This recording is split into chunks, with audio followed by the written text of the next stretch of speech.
नमस्कार, हरियाणा न्यूज देख रहे हैं आप। मैं हूं आपके साथ केशव कुमार और स्वागत है आपका हमारे इस खास कार्यक्रम विधायक जी में। एक ऐसा कार्यक्रम जिसमें सवाल होते हैं आपके हलके के, समस्याएं होती हैं आपके हलके की और जिसके जवाब देते हैं आपके ही हलके के विधायक जी। हमारे आज के जो विधायक जी मेहमान हमारे साथ जुड़े हैं उनका परिचय आपसे करा दूं। लक्ष्मण नापा जी हमारे साथ हैं जो कि रतिया से विधायक हैं। बहुत स्वागत है लक्ष्मण जी आपका हरियाणा न्यूज पर। आपका भी बहुत बहुत स्वागत। पहला सवाल मैं ये करना चाहूंगा सर, कैसा चल रहा है कार्यकाल? जिन लक्ष्यों को लेकर चुनाव में गए थे, वादे को लेकर चुनाव में गए थे, वो कहां तक पहुंचे और सारी चीजें कैसी चल रही हैं अभी? बहुत ही अच्छे विकास कार्य हमारे रतिया हल्का में हो रहे हैं। आपने देखा कि पीछे कोरोना काल आया और एक किसान आंदोलन का बड़ा कठिन दौर था, लेकिन उसके बावजूद भी हमारे विकास के जो कार्य, हमें कोई कमी नहीं आई रतिया के हल्के में। चाहे वो सिंचाई विभाग के हों, पब्लिक हेल्थ के हों, पीडब्ल्यूडी के हों, पंचायती राज के हों, सब काम बहुत अच्छे तरीके से हो रहे हैं। आमतौर पर सड़कों को लेकर सबसे ज्यादा समस्याएं लोगों की रहती है। शहरी सड़कें जो हैं वो तो कुछ कुछ ठीक ठाक सी लगती हैं, लेकिन ग्रामीण अंचल की सड़कें बड़ी परेशानी वाली सिचुएशन क्रिएट कर देती हैं बारिश के समय में। ऐसी ही स्थिति रतिया में भी हमारे लोगों ने हमें बताई कि सिचुएशन ऐसी ही हैं। सड़कों को लेकर विधायक जी क्या परेशानियां रहती हैं जो ठीक नहीं हो पाती है कोशिश करने के बावजूद? रतिया विधानसभा में सबसे ज्यादा सड़कें रतिया विधानसभा में बनी है और हमारे रतिया हल्के में कोई भी सड़कों की कमी नहीं है। अभी पीछे कुछ सड़कें रहेगी तो वो हमारी मार्केटिंग बोर्ड में पास हुई हैं और कुछ अभी पीडब्ल्यूडी में 25 करोड़ की और सड़कें हम मंजूर करवा रहे हैं। लेकिन सड़कों का कोई भी हमारा ऐसा नहीं है कि सड़कें हमारे हल्के की बुरी है। बहुत अच्छी सड़कें बनी हुई है हमारे रतिया हल्के। नहीं, जो बड़ी सड़कें हैं वो तो बड़ी हैं, वो तो अच्छी हैं, कोई दिक्कत नहीं है उसके अंदर, लेकिन जो ग्रामीण सड़कें हैं, गांव की गलियां हैं, वो कच्ची हैं। सर मैं ग्रामीण सड़कों की बात कर रहा हूँ। मेरे हिसाब से अब कोई 2-4 सड़कें कच्ची रह गई हैं, बाकी कोई आप मुझे एक स्पेसिफिक नाम बता दें भी वो सड़क है।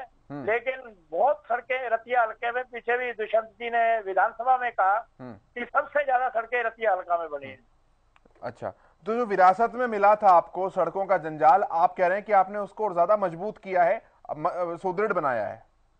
बहुत ही ज्यादा सड़कों का जो था, ये सारा जितनी सड़कें थी यहाँ हमारे, और 12 जो वो फुट थी उसको 18 फुट किया गया है और बहुत ही एक अच्छी सड़कें बनेगी। अब आप किसी से एक क्वेश्चन भी पूछ सकते हैं जो मेरे रतिया हल्का का कोई निवासी हो, तो वो बताएगा कि यहाँ रतिया में जो हमारी पंजाब बॉर्डर को जितनी भी सड़कें जाती हैं सब बहुत अच्छी सड़कें बनी हुई है। नहीं, बल्ला साहब के लोग तो कहते हैं जो छोड़कर गए थे उससे कम ही उससे टूटी हैं सड़कें, नई नहीं बनी है। कौन कह रहे हैं जी? पूर्व विधायक के जो समर्थक लोग होते हैं वो कह रहे हैं इस बात को कि नई सड़कें नहीं बन पाई हैं बहुत ज्यादा। अब आप स्पेसिफिकली बता दीजिए कि नई सड़कें कौन कौन सी आपने बनवाई है ताकि उन्हें भी जवाब मिल जाए विधायक जी। मैं सभी सड़कें, जैसे हमारे रतिया सरदूलगढ़ से लाली रोड है, जल्लोपुर है, हुक्मावाड़ी है, हुक्मावाड़ी से अलीका है, कलोठा से हुक्मावाड़ी है, बहुत सी इधर हमारे मानावाड़ी, जो इधर फतेहाबाद साइड में जो मेरी विधानसभा गांव पड़ते हैं। मैं कहता हूँ वो एक कोई सड़क मुझे एक बता दे भी कोई टूटी हुई है तो मैं मान लूंगा। मैं कहूंगा कि 90% सड़कें वो कह रहे हैं तो हमने ही बनवाई थी, वो कह रहे हैं हमने ही बनवाई है सब। सरकार कौन कह रहे हैं बनाई थी? अब मैं नाम लेना तो ठीक नहीं है किसी का भी इस तरीके से, लेकिन आपके विरोधी नेता हैं, आपके विपक्षी हैं जो कहते हैं अभी मेरे कार्यकाल में सड़कें बनी है सब। जब पिछली हमारी भारतीय जनता पार्टी की सरकार में बनी है, उससे पहले सड़कों का रतिया में बुरा हाल था। मतलब अफवाह उड़ाते हैं वो सब, छवि खराब करने की कोशिश है। बिल्कुल बिल्कुल। आपको सर्वे करवा लें, यहाँ रतिया में एक से एक नई सड़क मिलेगी आप। नहीं विधायक जी, आप कह रहे हैं तो मैं तो उसी बात पर भरोसा करूंगा मुझे। हाँ ठीक। चलिए मैं अगले विषय पर आता हूं जो कि शिक्षा का मुद्दा है। सरकारी स्कूलों की हालत थोड़ी सी कमजोर है पूरे प्रदेश के अंदर ही। सरकार को बहुत सारे स्कूल मर्ज भी करने पड़े हैं। शिक्षा के नजरिए से रतिया हल्के को कहां खड़ा पाते हैं विधायक जी आप? शिक्षा क्या जो है, अभी आप कह रहे थे जब माननीय मुख्यमंत्री ने एक पॉलिसी की भी जहां बच्चे कम हैं और अध्यापक ज्यादा है तो उनको स्कूलों को, मतलब जो साथ वाले गांव हैं उनमें मर्ज किया गया है। और अब एक सरकार अच्छी पॉलिसी लेके आई भी, जहां बच्चे हैं वहां टीचर लगाए जा रहे हैं और जहां बच्चे नहीं है और वो वहां टीचर थे तो उन सबको एक पॉलिसी बना के उनको ठीक किया गया है सबको। कुछ दिक्कतें आई थी, जैसे हमारे टीचर की कुछ ट्रांसफर उधर आउट ऑफ डिस्ट्रिक्ट हो गई, फरीदाबाद उधर गुड़गांव साइड में, लेकिन अब ये तीसरी लिस्ट भी अब दोबारा भी ऑनलाइन इनसे मांग लिया गया है। और रतिया के अंदर आज के टाइम बहुत ही एक अच्छा जो पढ़ाई कर बहुत से बच्चे हमारे, जो हमारी जो पारदर्शी नीति आई है 7 साल 8 साल की सरकार में, बहुत से बच्चों को नौकरियां भी मिली हैं। नहीं विधायक जी, जैसे यमुनानगर के अंदर सबसे ज्यादा स्कूल मर्ज किए गए हैं, 122 स्कूल वहां पर मर्ज किए गए हैं। रतिया में ऐसे कितने स्कूल हैं? पहला सवाल तो ये। दूसरा सवाल ये है कि एक तरफ सरकार कह रही है कि हमारे सरकारी स्कूलों में बच्चों की तादाद बढ़ रही है, तो एक तरफ तो तादाद बढ़ रही है, दूसरी तरफ स्कूल बंद करने की नौबत आ गई है। नहीं, ऐसी बात नहीं है।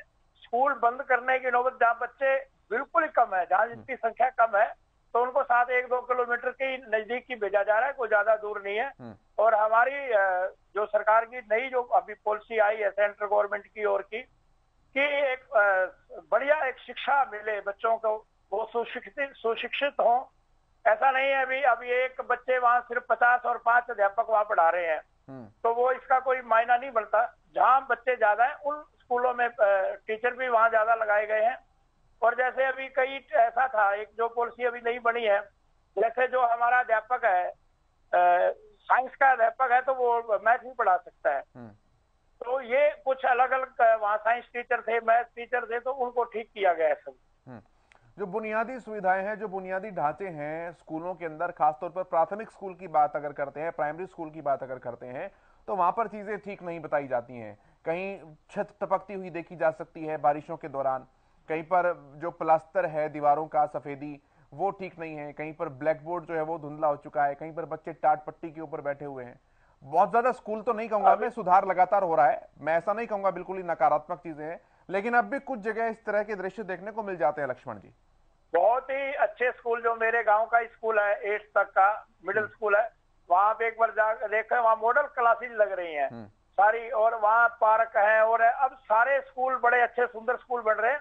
कई जगह दिक्कत है, लेकिन अब माननीय हमारे मंत्री, शिक्षा मंत्री जी ने करी है कि जो है स्कूल मैनेजमेंट कमेटी है उनके खाते में पैसा डाल रहे हैं सीधा, ताकि वो जो कोई टॉयलेट है और है वहाँ पानी की कमी है, कोई सफाई की, तो उनकी वो व्यवस्था कर सके, तो सीधा पैसा अब एसएमसी उनके खाते में भेजा जा रहा है। नहीं, आप कह रहे हैं कई जगह दिक्कत है, जो जहाँ कई जगह दिक्कत है, तो उनको भी हम जल्दी ठीक करने जा रहे हैं। ठीक है, जल्दी ठीक करने जा रहे हैं। तीसरे मुद्दे पर मैं आता हूं, जो कि जल भराव का मुद्दा रहता है, और कोई भी विधानसभा ऐसी नहीं है और कोई भी सरकार ऐसी नहीं है जिसके समय में वो दावा कर सके कि हमारे समय में कहीं भी जल भराव होता नहीं था। चाहे शहरी इलाके की बात हो या कस्बों की बात हो, जल जमाव जल भराव की स्थिति हर जगह ऐसी होती है। रतिया से भी कुछ दृश्य ऐसे आ जाते हैं, कुछ तस्वीरें ऐसी आ जाती हैं जो कि फिर से सवाल खड़े कर देती है। विधायक जी, उसको लेकर क्या कुछ कार्य योजना है? जहां तक शहर की बात है, तो मेरे जो शहर की जल भराव की बिल्कुल, आप जो इतनी बरसात, जो कि रिकॉर्ड तोड़ बरसात हुई थी पीछे 5-6 दिन पहले, लेकिन वहां आधे घंटे के बाद कोई पानी नहीं रुकता। तो एक अच्छा एक जो अमृत 2 योजना है, उसके अंदर हम 10 करोड़ रुपए का एक प्रोजेक्ट बना रहे हैं।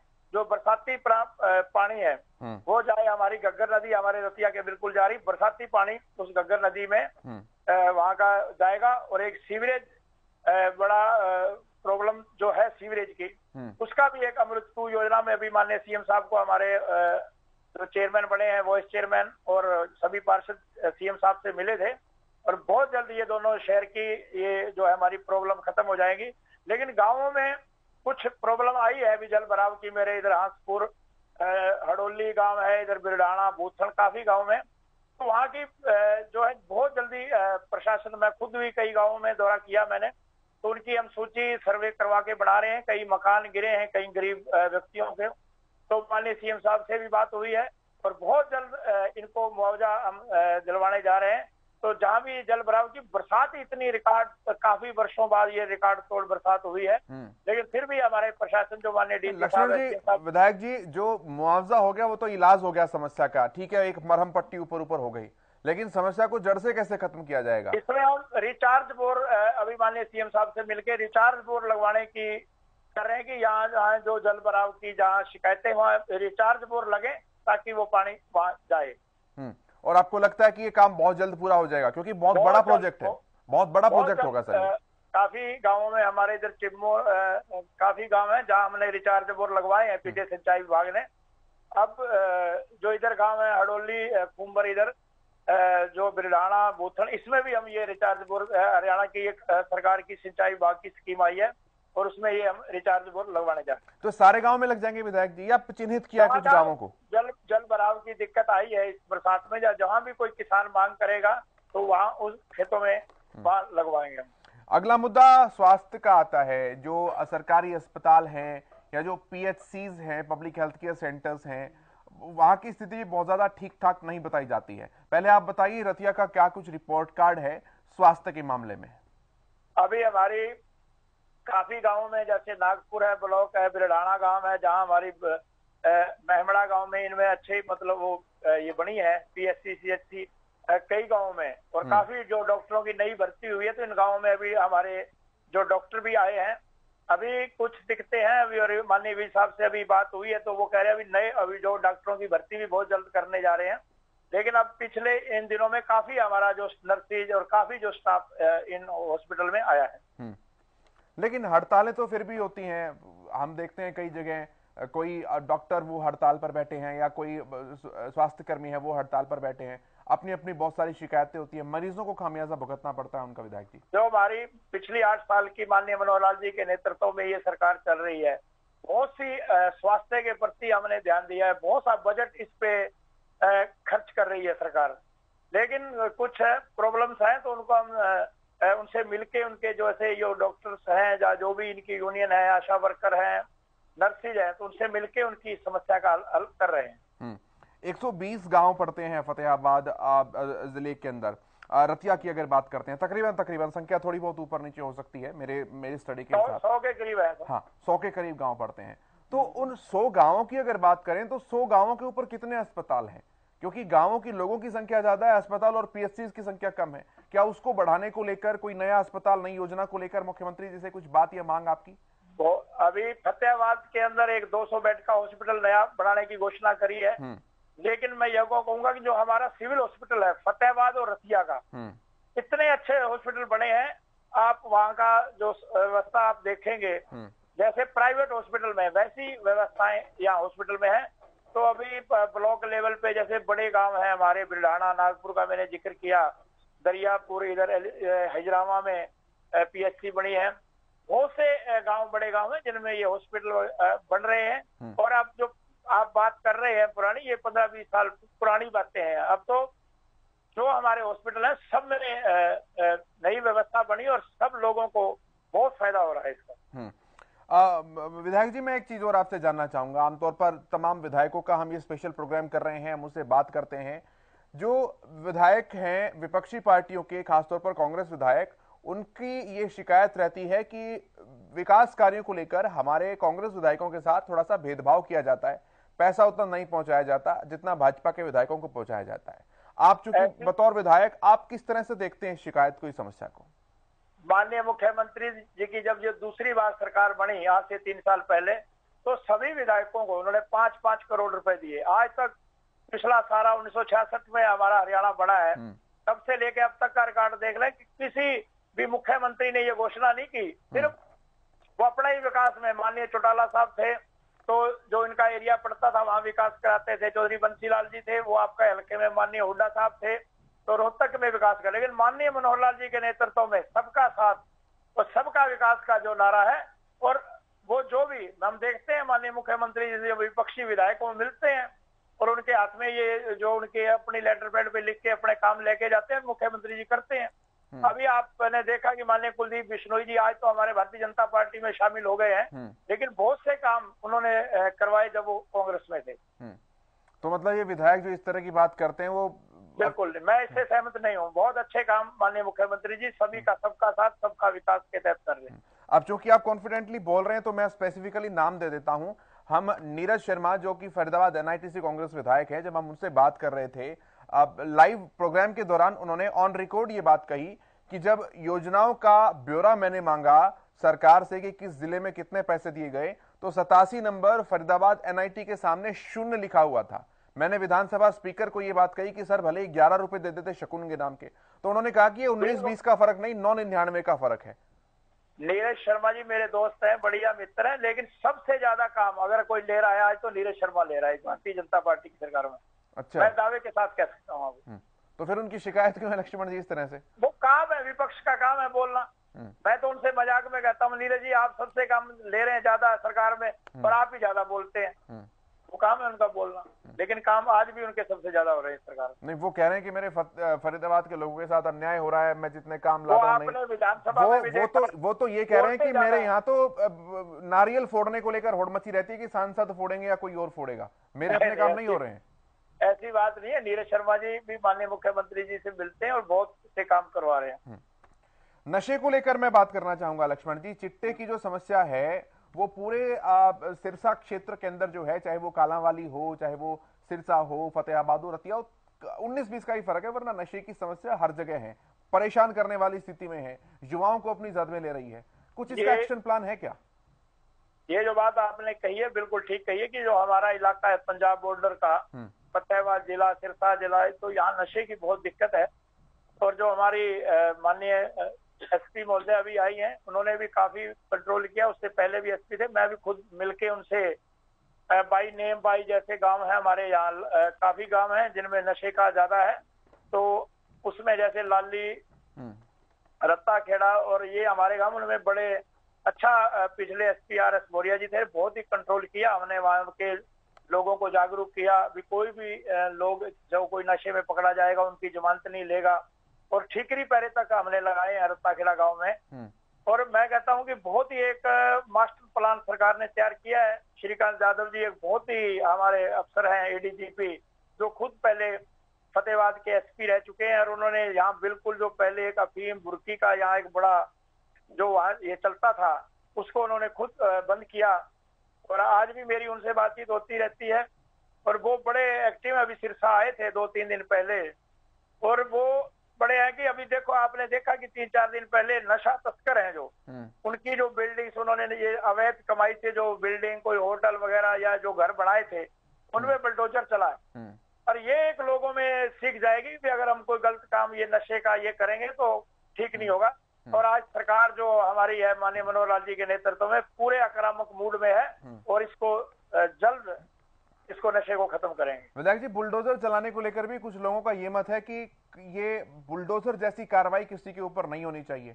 तो उन्होंने कहा कि सजा दो अगर कोई गलत है तो, लेकिन कोर्ट उसका निर्णय करेगा, सरकार उसका निर्णय नहीं कर सकती। सरकार ने जितने 10-10 केस हैं, कोई एक आधा केस तो झूठा भी हो सकता है, लेकिन जो सरकार ने फैसला किया है और पूरा प्लानिंग के साथ जो जो इन नशों से लोगों ने कमाई करके ये बनाए, तो उसमें उन्होंने बुलडोजर चलाया है। और लोग पहले ये कह रहे थे भी माननीय जो योगी जो हमारे मुख्यमंत्री हैं यूपी के, भी वैसा ही एक यहाँ करना चाहिए, तो मनोहर लाल ने वो हमारे जो मुख्यमंत्री हैं उन्होंने करके दिखाया। नहीं, उनका ये सवाल है कि जो मकान अवैध है या प्रॉपर्टी अवैध बनाई हुई है, ये बाद में पकड़े जाने के बाद ही क्यों ध्यान आता है, पहले ये कर देते? ऐसा जब जो हमारे डिस्ट्रिक्ट टाउन प्लानर है या उन्होंने देखा कि ये अवैध जगह में बना है, जो कोई धक्के से इन्होंने बना रखा है किसी की जमीन पे नाजायज कब्जा करके, तो ये गिराए, तो एक सभी जो हरियाणा में जितनी आम जनता में सभी इसकी प्रशंसा कर रहे हैं। विधायक जी, सतही कार्रवाई तो की जा रही है नशा तस्करों के ऊपर, लेकिन जड़ पर वार करना ये बहुत जरूरी है।